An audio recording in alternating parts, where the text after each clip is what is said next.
एक mega rally का संकेत आपको भूमिका में ही दिया, उसी को पूरा विस्तार से आपके समक्ष रखने के लिए मैं यहाँ पे बैठा हूँ। हम सब जानते हैं पूरे कश्मीर में भारतीय जनता पार्टी तथा केंद्रीय सरकार के प्रति बहुत ज़्यादा अपेक्षाएं और उम्मीदें हैं। कश्मीर का हर व्यक्ति, चाहे बुजुर्ग है, चाहे जवान है, चाहे महिला है, चाहे पुरुष है, आदरणीय नरेंद्र मोदी जी के प्रति अपार विश्वास और अपार आस्था रखते हैं। उसी को एक शेप देने के लिए और उस विश्वास तथा उन अपेक्षाओं पर खरा उतरने के लिए एक तरफ से जहां केंद्रीय सरकार दिन रात मेहनत कर रही है, वहीं पे जम्मू वो दिन रात मेहनत कर रहे हैं। उन सब चीजों की असेसमेंट करने के लिए, सिक्योरिटी सिचुएशन को रिव्यू करने के लिए और आम जनमानस के साथ, आम जनता के साथ रूबरू होने के लिए, प्रत्यक्ष डायरेक्ट संवाद के लिए देश के आदरणीय गृह मंत्री श्रीमान अमित शाह जी 1 अक्टूबर को यहां पधार रहे हैं और पार्टी कश्मीर यूनिट ने, कश्मीर इकाई ने एक फैसला लिया है कि पूरे कश्मीर से आम जनता का संवाद एक रैली के रूप में करेंगे, जो रैली बारामुल्ला में होगी। और इसी इकाई ने समय तथा स्थान भी तय किया है। 11 बजे बारामुल्ला के टाउन में ये रैली होने जा रही है और इसी रैली की एक विस्तृत जानकारी के लिए आप सबको तकलीफ दी है। जैसा कि हम सब देख रहे हैं सोशल मीडिया में या प्रिंट मीडिया में रैली की इंफॉर्मेशन आ रही है, लेकिन आधिकारिक तौर पर ऑफिशियल हम पहली बार आज इस रैली के बारे में आपको जानकारी दे रहे हैं। ये रैली पूरे कश्मीर की होगी, विशेषकर जो नॉर्थ कश्मीर है वहाँ से ज़्यादा लोग निकलेंगे, लेकिन साउथ कश्मीर भी कहीं पीछे नहीं रहेगा। अनंतनाग से लेके पूरे बारामूला तक आम व्यक्ति आदरणीय अमित शाह जी को सुनने के लिए, संवाद के लिए वहाँ पे इकट्ठे होंगे और जो केंद्रीय सरकार द्वारा इस वक्त विकास के कार्य चल रहे हैं, डेवलपमेंटल एक्टिविटीज चल रही है, उनकी भी जानकारी आम जनमानस को होगी। इसके अतिरिक्त यदि और कोई नए स्टेप्स केंद्रीय सरकार ने उठाए होंगे विकास कार्यों को लेके, उनकी भी जानकारी मिलेगी।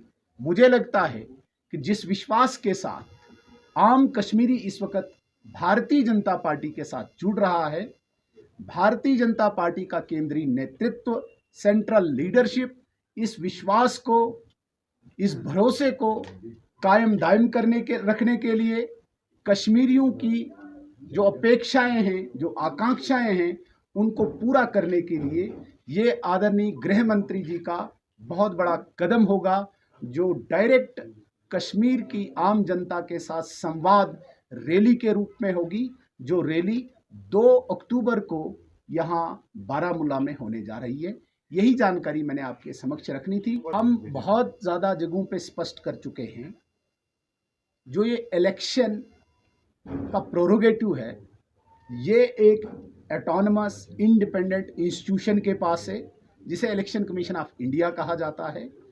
इलेक्शन कमीशन ऑफ इंडिया जिस दिन तारीख तय करेगी कि चुनाव हमने कराने हैं, भारतीय जनता पार्टी रेडी है। जहां तक बात आती है, होम मिनिस्टर ऑफ इंडिया 2 अक्टूबर को यहाँ पे आ रहे हैं। वो एक रूटीन विजिट है, हमेशा वो आते रहते हैं। अभी अप्रैल में भी आए थे, उससे पहले पिछले अक्टूबर में भी आए थे। Being home minister of India वो हर प्रदेश में जा रहे हैं। आज भी इस वक्त बिहार में बहुत बड़ी रैली हो रही है, कल से बिहार में बैठे हैं और उसी की एक कड़ी में जम्मू कश्मीर में भी आ रहे हैं।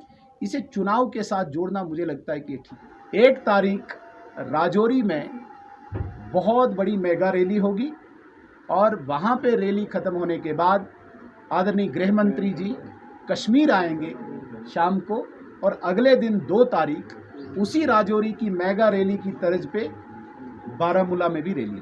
देखिए बहुत सारे कार्यक्रम जब होम मिनिस्टर आएंगे तो वो तो ऑफिशियल प्रोग्राम होंगे, उनकी जानकारी नहीं मुझे देनी चाहिए और नहीं आपको मुझसे लेनी चाहिए, वो तो एक ऑफिशियल होगा।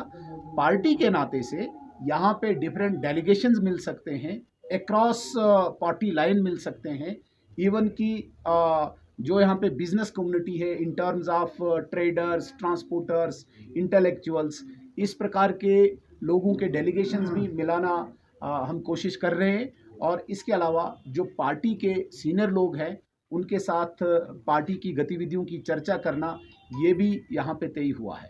बिल्कुल जितना हमें जानकारी है कि कैंसर हॉस्पिटल और भी विकास की जितनी योजनाएं हैं, एक सेशन वो भी है जी, जितनी हमारी इन्फॉर्मेशन है, जितनी भी डेवलपमेंटल चाहे फाउंडेशन की बात है चाहे इनाग्रेशन की बात है, उसमें कैंसर हॉस्पिटल भी जो शायद वक़फ़ की तरफ से बनना है, उसकी भी शायद फाउंडेशन ही है ना, फाउंडेशन होने जा रही है। बहुत अच्छे प्रश्न हैं। जहाँ तक रिलीजियस लीडर्स की अरेस्ट की बात है, मैं इस बात से बिल्कुल इत्फाक रखता हूँ कि ये प्योरली ये सिक्योरिटी एजेंसीज और इंटेलिजेंस एजेंसीज का काम होता है। उन्हें ये डिसाइड करना होता है कि कौन कहाँ पे कितना मुलव्वस है और वो अरेस्ट करे, वो कोई और उसमें एक्टिविटी करे, वो प्योरली उनका काम होता है। बीइंग अ पॉलिटिकल एनिमल हमारा इतना ज़्यादा उसमें कोई हस्तक्षेप नहीं होता है। वैसे भी यहाँ पे लेफ्टिनेंट गवर्नर्स की एडमिनिस्ट्रेशन है, हमारा एजेंसी पे न कोई रूल है न कोई रोल है। हम एक ब्रिज हैं पब्लिक और एडमिनिस्ट्रेशन के बीच में। ये प्योरली इंटेलिजेंस एजेंसीज और सिक्योरिटी एजेंसीज की बात है। पूरे देश में ये मूव चल रहा है। जो भी करप्शन के चार्जेस हैं, एंटी नेशनल चीज़ों की एक्टिविटीज़ में जो भी इन्वॉल्व हैं, उस पर सिक्योरिटी एजेंसीज काम कर रही है और उसी कड़ी में कश्मीर में भी हो रहा है। ऐसा नहीं है कि कश्मीर में कोई स्पेशल ड्राइव चल रहा है या कोई स्पेसिफिक टारगेट किया जा रहा है, ऐसा नहीं है। एक मूव चल रहा है और जिस तरीके से भारतीय जनता पार्टी, केंद्रीय सरकार बिल्कुल कमिटेड है, वचनबद्ध है कि हमने एंटी नेशनल जितनी भी यहाँ पे एक्टिविटीज़ हैं इनको रूट आउट करना है, ख़त्म करना है, जड़ से उखाड़ना है। उसी के लिए एक यहाँ पे एजेंसी भी बनी है, state investigation agency. Militants, terrorists को मारना वो एक पार्ट है, लेकिन उसके पीछे का स्ट्रक्चर को रूट आउट करना वो दूसरा पार्ट है। मैं किसी पे इल्ज़ाम नहीं लगा सकता क्योंकि मेरे पास कोई भी ऐसी अथॉरिटी नहीं है कि मैं किसी को भी बोल सकता हूँ तू एंटी नेशनल है या नहीं है। लेकिन ये सिक्योरिटी एजेंसीज का काम है, वो क्या कर रहे हैं, हमें पूरा विश्वास है सिक्योरिटी एजेंसीज पे। और इसके अतिरिक्त ये कोर्ट का काम है।